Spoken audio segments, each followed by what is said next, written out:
going to do that loop turn.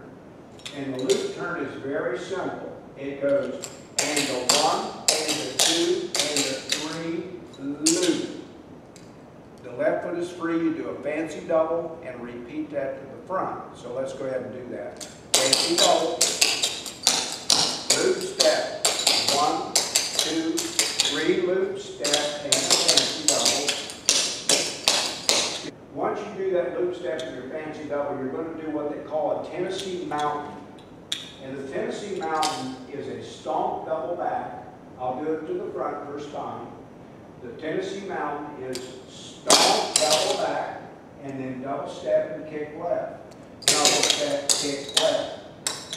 Well, what I'm going to do is I'm going to go stomp double back, double step, kick left, and repeat it all 4 walks.